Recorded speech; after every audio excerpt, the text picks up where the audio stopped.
الحمد لله وكفى والصلاة والسلام على سيد الرسل وخاتم الأنبياء سيدنا وحبيبنا محمد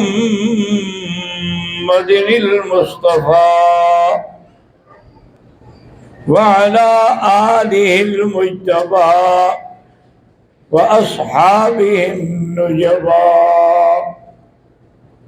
اللهم صل على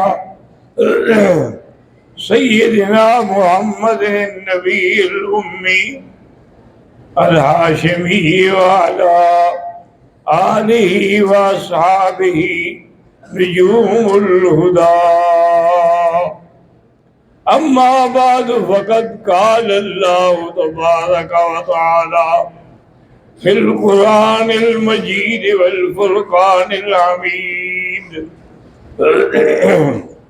أعوذ بالله من الشيطان الرجيم. بسم الله الرحمن الرحيم.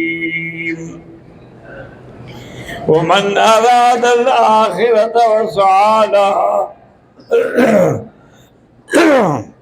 وسعى لها سعيها وهو مؤمن أولئك كان سعيهم مشكورا.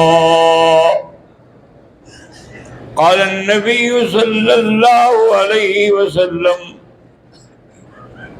الإيمان بضعة وسبعون أعلاها لا إله إلا الله وأدناها إماتة الأذى عن الطريق والحياء شعبة من الإيمان. صدق الله النبي الكريم ونحن على ذلك لمن الشاهدين ومن الشاكرين والحمد لله رب العالمين. رب اشرح لي صدري ويسر لي أمري واحلل عقدة من لساني يفقهوا قولي. سبحانك لا علم لنا إلا ما علمتنا إنك أنت العليم الحكيم. برادران اسلام، آج کے درس کا موضوع ہے ثلاثت شروط، تین شرطیں.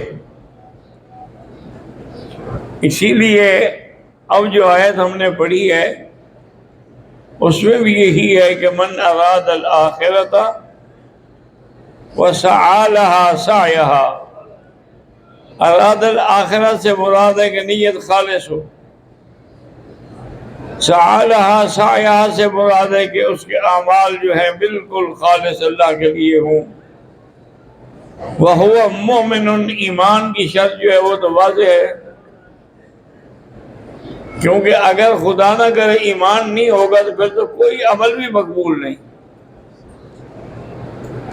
ہر عمل کی جان جو ہے، روح جو ہے، وہ ایمان ہے. اس لیے آپ دیکھیں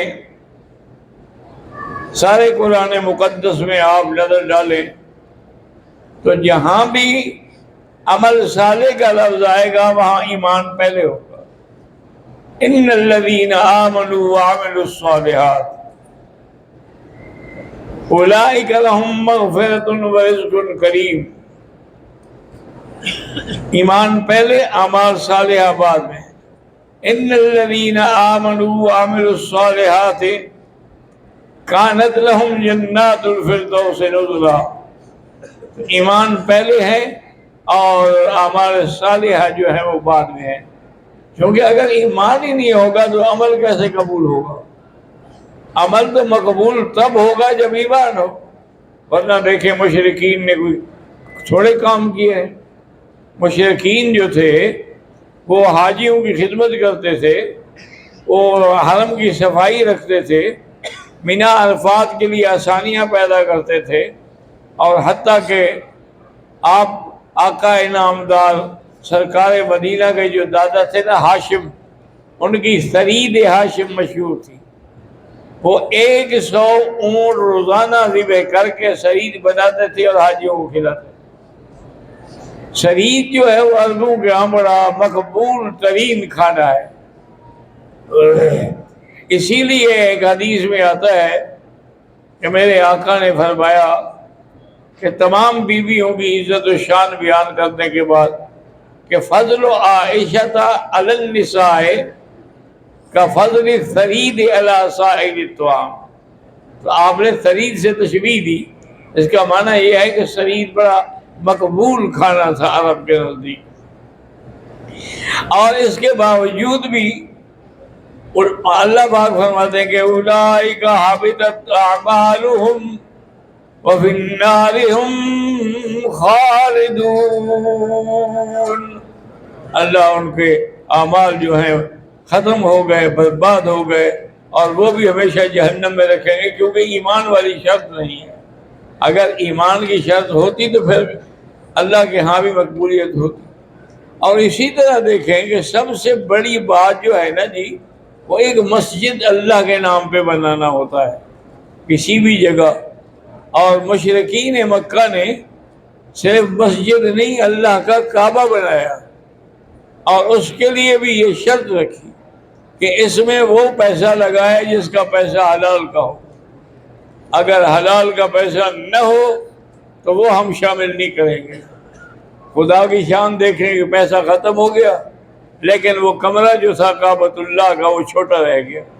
انہوں نے کہا اس کو اسی طرح چھوڑ دو، لیکن حرام کا پیسہ نہیں لگے گا۔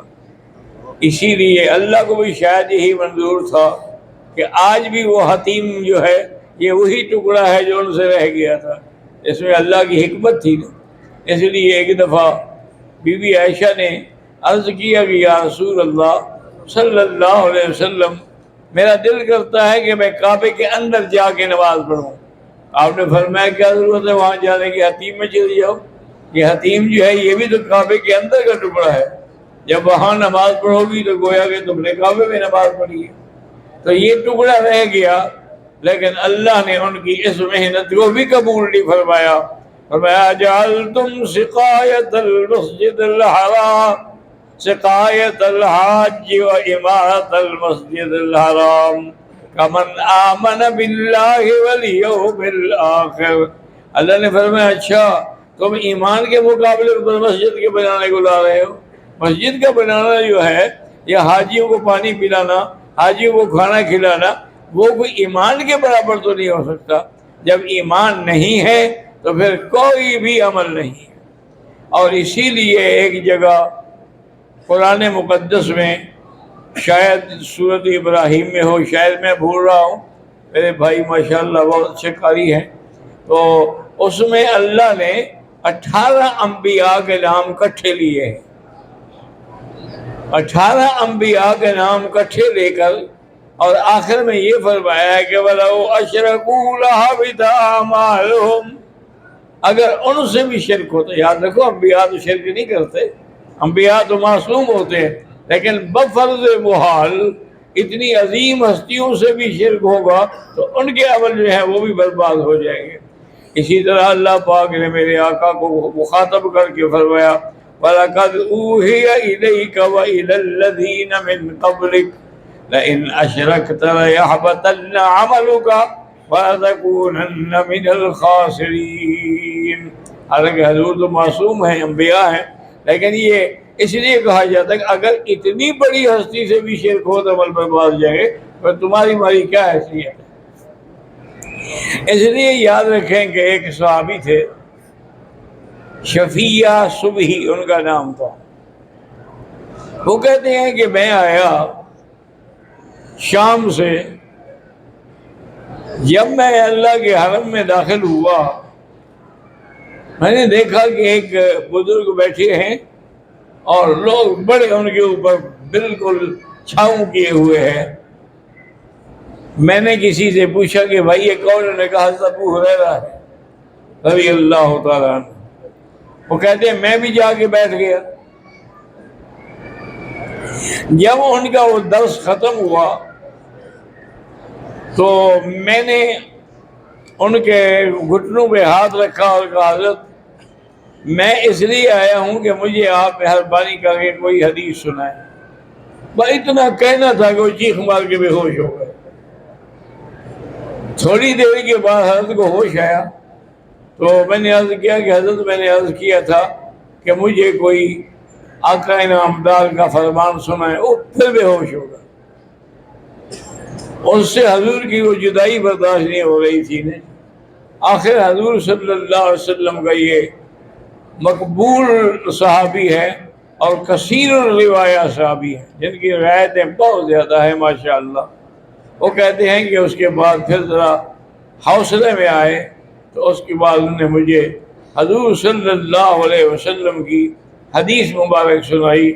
انہوں نے کہا دیکھو یاد رکھو کہ حضور نے فرمایا تھا کہ کوئی عمل بھی مقبول نہیں ہوگا جب تک ایمان نہیں ہوگا، اور اسی طرح حضور نے فرمایا تھا کہ کوئی عمل بھی مقبول نہیں ہوگا جب تک اخلاص نہیں ہوگا، اگر اخلاص نہ ہو تو پھر بھی عمل قبول نہیں ہوگا۔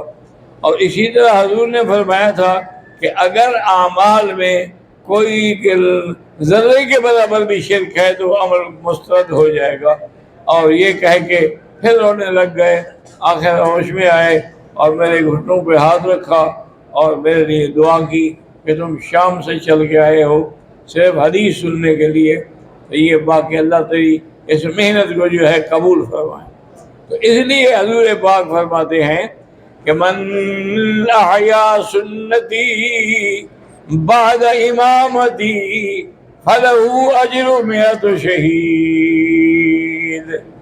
حضور نے فرمایا کہ جو آدمی میری مردہ سنت کو زندہ کرے، کیا مانا کیا وہ سنت پہ عمل نہیں ہو رہا حالانکہ وہ سنت ہے، تو اللہ تبارک و تعالیٰ اس کو 100 شہید کا اجر عطا فرمائیں گے۔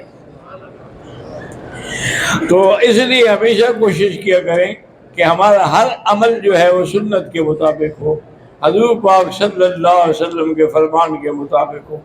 اور اسی طرح حضور صلی اللہ علیہ وسلم نے صحابہ سے فرمایا کہ اللہ تعالیٰ سب سے پہلے جہنم جو ہے وہ ان 3 آدمیوں سے بھڑکائیں گے آگ۔ صحابہ نے پوچھا کون یا رسول اللہ؟